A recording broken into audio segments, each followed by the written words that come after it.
हम पेज 44 पे हैं, पाकिस्तान के द वॉरियर्स। और यहाँ पे अभी नॉर्विक यूनिवर्सिटी में पीडब्ल्यू का दाखिला हो गया है और उनकी रिपोर्ट कार्ड आई है और उन्होंने अपनी माता के साथ वो रिपोर्ट कार्ड को साझा किया है एक पत्र द्वारा। और उसमें उन्होंने लिखा है कि कितने नंबर आए थे कौन से विषय में, कौन से सब्जेक्ट में। तो हमने देखा कि कुछ विषयों में उनके नंबर बहुत अच्छे थे, जैसे कि केमिस्ट्री में 94 नंबर थे, 86 थे, फ्रेंच में, ड्राइंग में 75 थे, लेकिन इंग्लिश में आते आते उनके 68 रह गए थे, ट्रिग्नोमेट्री और अलजेब्रा में 61 और केवल 53 थे। From a letter to his mother written in February, I am glad to know that you were pleased with at least part of my marks. कुछ विषयों में तो बहुत ही उत्तीर्ण नंबर आए थे उनके, तो अपनी माँ को लिख रहा है कि कुछ विषयों में जो मेरे अच्छे नंबर आए थे उनसे कम से कम आप काफी खुश हो, ये जान के मुझे भी खुशी। The week preceding videos, I was laid up in the touch of gripe and thus missed the general review which is held at the time. अब यहाँ पे जैसे कि नंबर कम आते हैं तो जनरली एक छात्र जो है वो कुछ ना कुछ तो बहाने बनाता है, थोड़े बहुत। तो यहाँ पे वो बहाने बना रहा है कि मेरे को थोड़ा सा शिकायत हो गई थी ग्राइप की। ग्राइप होती है कि बदहजमी और गैस के कारण जो एक पेट में और आंतों के आसपास जो एक दर्द सा होता है, थोड़ा सी बेआरामी से, बेचैनी सी होती है, जैसे जिसको हम गैस या एसिडिटी बोलते हैं, वो हो गया था उसको। और उसकी वजह से वो कह रहा है कि थोड़ा सा मैंने अपने क्लासेस वगैरह और जनरल रिव्यू जो होता है परीक्षाओं से पहले वो मिस कर दिया था। So my exams were not what they should have been. उसकी वजह से थोड़ा सा फर्क पड़ा मेरी परीक्षा में, इतना अच्छे नंबर नहीं आए, उतना अच्छा मैं नहीं कर पाया। And algebra was the first exam. Algebra सबसे पहला पेपर था उसका। और जैसे ही मैं बेड से निकला, for the rest of them I had a whole day preparation. Algebra का एग्जाम आ गया, इसलिए वो ठीक से नहीं करा। अलजेब्रा में नंबर कम है ना, उसके लिए कुछ बहाना बनाना था उसने, ये वाला बहाना बनाया। For the rest of them I had a whole day preparation. जो बाकी एग्जाम थे उसमें एक एक दिन का मुझे समय मिला था तैयारी करने के लिए। My exams fortunately coming one every other day. और एक दिन छोड़ के पेपर थे तो उसके पढ़ाई करने का समय मिला। I took a makeup exam Saturday and passed with 65%. Makeup exam यानी कि कभी कभी हम अपनी इच्छा से किसी भी पेपर में रीअपियर हो सकते हैं अगर नंबर ठीक नहीं आए तो रीअपियर जो हुआ वो अलजेब्रा के एग्जाम में, तो उसमें 53 की जगह उसके 65 नंबर आए। और वो कह रहा है थोड़ा सा बेहतर किया मैंने। Could have done that in the first place. अगर पहले ही आ जाते अच्छे number, I could have rank third और फोर्थ इन द क्लास। अभी जो 5वां नंबर आया उसका रैंक आई है क्लास में, अगर तीसरी या चौथी आ सकती थी अगर पहले ही मेरे अलजेब्रा में 65 आ जाता। At any rate, I do not compare unfavorably with the others. I am confident of ranking second place next year, next semester, as I expect to get over 90% in 4 subjects. कि जो भी हो, मैं अभी भी ऊपर ही हूँ और बाकियों के तुलना में मतलब सामान्य से बेहतर ही कर रहा हूँ, अब एवरेज हूँ। और अगले सेमेस्टर के जो परीक्षा होंगी उसमें मैं 5वीं से दूसरे तीसरे नंबर पे आ जाऊंगा। और क्योंकि मुझे पूरी उम्मीद है कि मैं 90% से ऊपर, कम से कम 4 विषयों में 90% से ऊपर नंबर प्राप्त करूंगा। तो ये अपनी जो उसकी जो पढ़ाई चल रही है, उसके जो मार्क्स आ रहे हैं, उनको साझा कर रहा है एक पत्र द्वारा अपनी माँ के साथ। और शेयर कर रहा है कि उसने क्या, कौन से एग्जाम में उसने ठीक नहीं किया। और एक छात्र की टिपिकल है कि वो थोड़े से बहाने बनाता है कि यार अगर मेरी तबीयत ठीक होती, अगर मैं टाइम से पढ़ाई कर लेता और अगर मैं ये कर लेता तो मेरे इससे बेहतर नंबर आ सकते हैं, अगली बारी पक्के आएंगे। Typical student justification to a mother. But it did not turn out that way. लेकिन ऐसा हुआ नहीं। On a morning early in his second semester, he fell on his way to his class and injured his elbow. Class जाते हुए second semester के दौरान वो गिर पड़ा और उसकी एल्बो में यानी कि उसकी कोहनी में चोट लगी उसको। He insisted on going to Boston to be treated by his mother, who by now was a practicing osteopath. तब तक उसकी माँ की डॉक्टरी पूरी हो गई थी और हमने पढ़ा था कि वो ऑस्टियोपैथ की तैयारी कर रही थी। ऑस्टियोपैथ एक हड्डियां और मांसपेशियों के चिकित्सक को बोला जाता है। तो उसकी माँ ऑस्टियोपैथ बन चुकी थी बॉस्टन में, तो उसने जिद करी कि वो अपनी माँ के पास जाएगा और वहीं अपना कोहनी जो उसकी टूटी थी, उसको दर्द हो रहा था उसमें एल्बो में, वहीं जाके उसका इलाज कराया। He had no desire to return to school. अब देखो यहाँ पे बिल की मानसिकता क्या आ रही है कि वो उसको वापस जाने की इच्छा ही नहीं हो रही अपने school. How terribly reluctant I was to face the discipline and the idea of being no good and second rate. Norwich university एक मिलिट्री कॉलेज था, जैसे कि हमने पढ़ा है, तो वहां का अनुशासन बड़ा कड़क था। उस अनुशासन के घेरे में जाना और वहां पे अव्वल दर्जे का ना होना, जिसकी उसको आदत पड़ चुकी थी अपने और बाकी अर्ली स्कूल लाइफ में, वो ना प्राप्त होना उसको अव्वल दर्जा वहां पे, ये चीजें उसको सता रही थी, उसको परेशान कर रही थी और इस कारण वो वापस जाने नहीं चाहता। As I got on the train going from Boston back to Northfield, I began to have terrible sensations in the solar plexus. वे कहते हैं कि हर एक शारीरिक रोग के पीछे कोई मानसिक कारण जरूर होता है। तो इस दौरान बिल डब्ल्यू के साथ कुछ कुछ ऐसे ही हो रहा था। जब वो बॉस्टन वापस जा रहा था, तो ट्रेन में जाते जाते उसको सोलर प्लेक्सिस में, यानी कि मिडरिफ में, यानी कि हम बोलेंगे पेट के बिल्कुल बीचम बीच हिस्से में, जहाँ पे छाती और पेट मिलता है, उसको सोलर प्लेक्सिस बोलते हैं। सोलर प्लेक्सिस के अंदर उसको एक दर्द सा होने लगा और एक टेरिबल सेंसेशन, घबराहट सी होने लगी। I felt like the world was coming to an end. उसको ऐसा लगा दुनिया जो है वो समाप्त होने वाली है। शॉर्ट ऑफ ब्रेथ, सांस लेने में दिक्कत, हैविंग हार्ट पैल्पिटेशंस। और पैल्पिटेशन का मतलब होता है जब हार्ट जो है, हृदय जो है, दिल जो है, वो बहुत तेजी से धड़कता है, बीच बीच में धड़कना बंद हो जाता है और एकदम से ऐसे लगता है जैसे कि वो असामान्य रूप से दिल की धड़कन हो रही है, उसको बोलते हैं हार्ट पैल्पिटेशंस। तो ऐसे पैल्पिटेशंस होने लगे। I was in stark pain that I had heart trouble and was going to die. शराबी की प्रवृत्ति बहुत ज्यादा दिख रही है आपको। थोड़ा सा हुआ तो उसको ये लगा कि यार ये तो मेरे को हार्ट अटैक हो रहा है, मैं तो मरने वाला हूँ, अब नहीं बचूंगा मैं। ये तो हार्ट अटैक ही है, चाहे कुछ हो, चाहे थोड़ी सी गैस हो, चाहे थोड़ी सी बदहजमी हो, चाहे थोड़ा सा वैसे ही कोई रिएक्शन हो किसी चीज का, थकावट हो। लेकिन बिल डब्ल्यू साहब को ये लग रहा था कि ये तो हार्ट अटैक है और अब तो नहीं बचता, मैं अब तो मरने वाला। Back to school, back at school, as soon as I would attempt a few simple exercises, this terrible palpitation would set in and I would collapse. लेकिन ये जो दिक्कत थी उसकी, ये चलती रह गई और स्कूल में जाके भी थोड़ा सा भी व्यायाम करता, कोई एक्सरसाइज करता, तो ये पैल्पिटेशन जो थी वो बढ़ती चली जाती और वो लुढ़क भी जाता था कभी। Following these attacks, Bill would be taken to the college infirmary. Infirmary मतलब कॉलेज का छोटा सा जो डिस्पेंसरी अस्पताल होता है उसको infirmary बोलते हैं। तो बिल को वहां पे ले जाया जाता, but no physical cause could be found for his troubles. लेकिन डॉक्टर ने जब उसकी जांच करी और डायग्नोसिस करने की कोशिश करी तो कोई बीमारी तो थी नहीं, उसको दिखा ही नहीं, कुछ समझ में नहीं आया क्या बीमारी। This happened again and again, और ये होता चला गया, until at the end of a couple of weeks I was sent to my grandfather to East Dorset. जब होता चला गया तो उसको ये बोला गया कि चलो ठीक है, इसको अपने नाना के पास ईस्ट डॉर्सेट भेज दो ताकि वो वहीं अपना इलाज कराए, वहीं अपना सुधार प्रक्रिया में आए, रिकवरी में आए। Which was just exactly where I wanted to go. और बिल वास्तव में चाहता यही था, वहीं ही जाना चाहता। He was overcome by inertia, unable to do anything. I used to go into fits of palpitation and cry to see the doctor, he said. The doctor gave him a bromide and tried to persuade him that there was nothing wrong with his heart. वहां पे गया तो वहां पे उसका इलाज शुरू हुआ, वहां भी उसको ये पैल्पिटेशन आते चले गए और जब डॉक्टर आया तो डॉक्टर ने उसको क्या दिया, ब्रोमाइड, और ये बोला कि तेरे दिल में तेरे को कोई दिल का रोग नहीं है, nothing wrong with your heart. Bromide दिया उसको। ब्रोमाइड अगर हम लोगों ने डाइजीन पी है किसी ने, तो basically Digene is also bromide. तो ब्रोमाइड मतलब बदहजमी के लिए, गैस के लिए, ऐसी चीजों के लिए दी जाती है। तो उसको भी उसी चीज का इलाज कराया गया क्योंकि उसको कहता है कि यू हैव नॉट, कोई हार्ट प्रॉब्लम थोड़ी है। तो वहां के ईस्ट डॉर्सेट के डॉक्टर ने भी यही इसी दिशा में बिल डब्ल्यू का इलाज किया, क्योंकि हार्ट डिजीज नहीं थी उसको, वो था हार्ट पेशेंट, तो suffering from gas indigestion and acidity problem.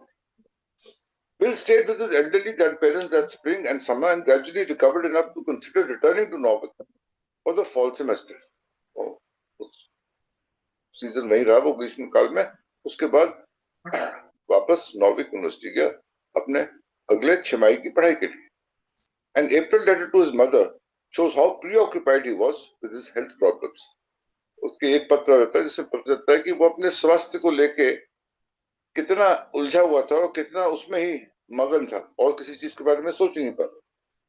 ने लिखा था कि up to the time Dr. Gurnall made his second visit, I had been miserable. Some days eating nothing and the most of few slice of soft toast. खाना पीने पे भी असर आ गया था, सिर्फ सूखा टोस्ट खा रहा था और उसके अलावा कुछ खा नहीं पा रहा था। टेरिबली सॉ स्टमक, पेट में तकलीफ, consequent heartburn and palpitation. Heartburn and palpitation are signs of acidity more than anything else. उसको वो तकलीफें हो रही थी, वो अपनी माँ के साथ बता रहा था कि क्या उसको क्या उसके हेल्थ में, स्वास्थ्य में क्या उसके परेशानियां थी। This last of course scares me to death. Makes me mad to think I'm scared, but I'm just the same.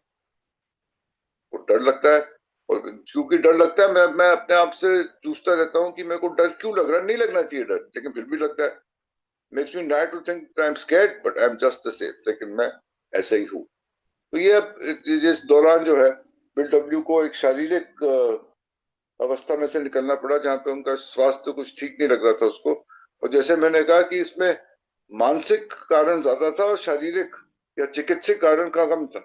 और हम देखेंगे कि बहुत जल्दी इससे उभर के वो बाहर आ गया था और बाद में कोई तकलीफ नहीं हुई उसको इन चीजों से लेकर। लेकिन इस दौरान इतना हावी हो गया था ये स्वास्थ्य का जो इशू था उसके ऊपर कि उसके जीवन ठहर सा गया था इन कुछ चंद महीनों के दौरान। तो हमने आई थिंक हम यहीं तक पढ़ेंगे, take a break over here, we on the last paragraph of page 45, we start tomorrow. Thank you very much Premchand, back to you. Thank you, बहुत बहुत धन्यवाद। राजेश जी प्लीज। जी धन्यवाद प्रेम जी। नमस्कार, मेरा नाम राजेश, मैं शराबी हूँ। थैंक यू सर्विस के लिए प्रेम जी, और thank you Atul ji, wonderfully आपने एक डेट पेश करा।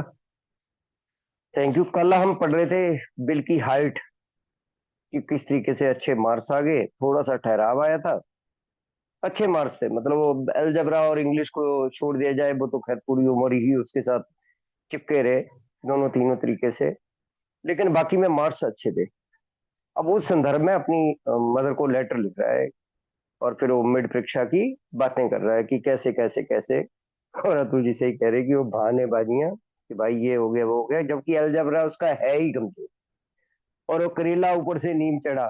तो जिस दिन अलजबरा का पेपर था उस दिन दिक्कत भी आई। मतलब वही चीजें हैं। और दूसरा दो तीन कारण उसने गिना दिए कि भाई वो पेपर में, बाकी पेपरों में एक एक दिन बच जाता था तैयारी के लिए, इसमें तैयारी भी नहीं हुई और मेरे को दिक्कत भी थी। वो जो पेट में गैस वगैरह की प्रॉब्लम है वो दिक्कत भी थी और मैं कर ही नहीं पाया तैयारी। तो इस प्रकार से बताया, लेकिन होप बड़ी। ये जो शराबी का अंदर से वो रहता है ना कि बिल्कुल जी, मतलब और देखो जी 90% से ऊपर बता रहा कि चार में, कि चार में नेक्स्ट जो एग्जाम है और फाइनल आते आते मैं सेकंड पोजीशन तक का कोशिश करूंगा। थर्ड और फोर्थ का तो है ही, पांचवी आई है, पांचवी पोजीशन। और मैं आगे जो पेपर होने वाले हैं उनमें मैं बहुत अच्छी तैयारी करके और इस पोजीशन को प्राप्त करूंगा। लेकिन हुआ उल्टा। अब पहले तो एल्बो का पंगा पड़ गया, वो पैर खिसका और वो लगी चोट वही सब एल्बो में। और चोट लगी तो वो मदर उसी चीज की डॉक्टर थी और बॉस्टन चला गया और अच्छा इलाज हुआ। अब ये वापस डर के मारे नहीं आ रहा। मिलिट्री स्कूल है भाई, वो डिसिप्लिन फॉलो करते हैं। अगर उन्होंने 15 छुट्टी दी है तो 15 ही छुट्टी है, फिर बाद में आएंगे तो जैसे मिलिट्री का होता है अपना डिसिप्लिन। अगर 2 दिन भी फौजी लेट जाएगा यहाँ से तो ऐसे स्कूलों में भी फॉलो करते हैं। वो जो मिलिट्री के जितने भी स्कूल होते हैं ना, वो ग्राउंड में दौड़ाना, वो करना, वो इस प्रकार की सजाएं जो है मिलिट्री स्कूलों में मिलती हैं। अब वो डर रहा था जाने को। और डिसिप्लिन की बात करिए कि यार किस तरीके से उनका डिसिप्लिन इतना वो था, लेकिन वो जाना पड़ा भाई और गया। और रास्ते में वो भाई वो ट्रेन में ही दिक्कत लगी उसे, छाती और पेट के बीच में वो जलन और ऐसे और वैसे। अच्छा, शराबी का ये है कि अगर दाना हो गया, फिंसी होगी तो वो कैंसर सोचेगा, इससे नीचे सोचेगा ही नहीं। बेलकोली का हालांकि इसमें बहुत सी शेयरिंग सुनने को मिल जाती है हमारे कमरों में कि भाई छोटा मोटी वो थिंक मतलब बड़ी बीमारी आती है दिमाग में, तो इसके दिमाग में सीधा हार्ट अटैक आया और एक बार वहम बैठ गया। हालांकि इतने अच्छे अच्छे डॉक्टरों से हो रही है इसकी मतलब बाकी चीजें हो रही है, इलाज हो रहा है। अब माँ तो इसको देखो जी इस बात के लिए डांट रही है कि तू भैया जब डॉक्टर कह रहे हैं कुछ नहीं है तेरे अंदर, बाकी चीजें हैं।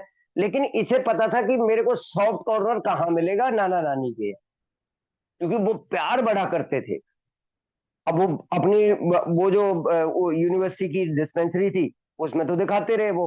अब डॉक्टर ने बोल दिया भाई है ही नहीं कुछ भी, हार्ट वार्ट में कोई दिक्कत नहीं है, हार्ट की कोई प्रॉब्लम नहीं है, ये अंदर ही है। और बदहजमी सही वर्ड है कि वो भाई वो खाने पीने से या वो पेट में आंतू तो में कई बार इन्फेक्शन वगैरह या बाकी चीजें छोटी मोटी जो बाकी चीजें पेट में आती रहती हैं वो है। और वो दवाई भी उसी चीज की दे रहे हैं, लेकिन वो फर्क कोई नहीं पड़ रहा। और फिर वो हार थक के वो यूनिवर्सिटी वालों ने वो नाना नानी के यहाँ ईस्ट डोरसेट भेज दिया कि भाई वहां करवा ले अपना इलाज जाके। और वो इलाज करवाया और अच्छा वहां पर थोड़े दिन फिर ठीक रहा, जब दोबारा फिर आया तो दोबारा फिर वही दिक्कत, सेम दिक्कत। और इसको सीधा था कि मतलब वो डायग्नोज नहीं हो पा रहा है और ये मेरे को हार्ट की प्रॉब्लम है। मतलब वो दिमाग में एक बार बात एक बार बैठ गई ना कि माइंड में। और दूसरी बात वो जो मैंने बोला कि अगर कोई दाना हो गया तो वो कैंसर ही है, इसे छोटा सोच नहीं है। और वो भी चीज थी, वहम था। और मेंटली तो दिक्कत थी भाई साहब, मेंटली तो ये मदर साइड से उसे ये वाली प्रॉब्लम आई हुई थी, ये बहुत ज्यादा एलिटेड हो जाना, अति उत्साही या अति खुशी में चले जाना, या अति वो गहराई में चले जाना, सारा छोड़ छाड़ के बैठ जाना। तो ये वाली चीज बिल के जीवन में चल रही है जी। जैसे ही हाइट मिल रही है बहुत चीजों को गेन कर रहा है, जैसे ही लो मिल रहा है सारी चीजें छोड़ छाड़ के जो है वो बैठ जा रहा है। तो ये बीडब्ल्यू के साथ अब देखो दिक्कतें साथ में एजुकेशन, ये टाइम कंपटीशन का था। जो जो बीडब्ल्यू बर्बर टाउन स्कूल में कर रहा था ना, अगर वो वाली चीजें यहाँ होती तो वो हो सकता है। लेकिन वो सही में वो खास कर ये शेयरिंग आती रहती है कि भाई ये नहीं ना बनता, अगर ये चीजें नहीं होती इस बेचारे के साथ तो हम नहीं बचते ना। तो भगवान ने, वो डिवाइन पावर ने अपने तरीके से काम कर रहा है जो इसके साथ बेचारे के साथ हुई इंफीरियरिटी कॉम्प्लेक्स या बाकी चीजें। तो हम शराबियों को जो आइडेंटिफिकेशन मिलती है कि बचपन से ही उस बंदे के साथ या जवानी में या फिर पूरी उम्र वो जो ट्रेट है वो उसका पीछा कर रहे हैं। तो ये लास्ट पैराग्राफ में उसने बोल भी दिया कि वो डॉक्टर कह रहे हैं भैया कुछ नहीं है, बंदा लेटा पड़ा है, बंदे को अच्छा दर्द हो रही है भाई, पेट में दर्द हो रही है, छाती में दर्द हो रही है, दर्द घूमती भी रहती है दरअसल गैस की ना, दर्द घूमती भी रहती है। और गैस की दर्द, क्योंकि मुझे हार्ट अटैक आ चुके हैं, गैस और उसकी दर्द में, हार्ट की दर्द में आदमी खासकर जिसको आ रहा है उसको नहीं पता चलता, बिल्कुल नहीं पता। मुझे 3 दिन लगातार आते रहे थे और हम पूरा इलाज जो है वो गैस का कर रहे थे भाई। बाकी दवाई तो खा ही रहे थे गैस की, साथ में ठंडा दूध पी रहे थे। जो हार्ट अटैक में चीजें डेंजरस हो सकती है ना वो काम कर रहे थे सारे का सारा। तो मैंने देखा है ये चीजें कि वो गैस और उसमें मेरे उसमें जो हुआ था 3 दिन तक, वो तो लास्ट में जब मेरी बाजू और लेफ्ट साइड बिल्कुल ही सुन्न हो गई, मतलब वो बाजू उठा नहीं तो मेरे को झटका लगा यार कहीं हार्ट की प्रॉब्लम तो नहीं है। आप सोचो कि इस तरीके के व्यक्ति का मेरे दिमाग में हार्ट का आया ही नहीं ना, मेरे परिवार के, 3 दिन तक कंटिन्यूसली चलता रहा है। पूरा दिन काम करता था, रात को 11 बजे से लेकर और सुबह 5 6 7 बजे तक वो कंटिन्यूसली वो चीज चल रही थी। तो मैं इस सिचुएशन को समझ सकता हूँ कि वो उस चीज को अलग करना, मतलब गैस की दर्द को हार्ट से अलग करना। और डॉक्टर चले जाते हैं, बड़े बड़े डॉक्टरों के बारे में सुनने को मिलता है कि अच्छे अच्छे जो बेचारे कार्डियोलॉजिस्ट है वो चले जाते हैं इस चक्कर में कि गैस की पेन है और होता हार्ट अटैक है। तो यार ये बिल जो है वो नहीं उसको अलग कर पा रहा है और प्रॉब्लम भी है। धन्यवाद जी, थैंक यू सो मच।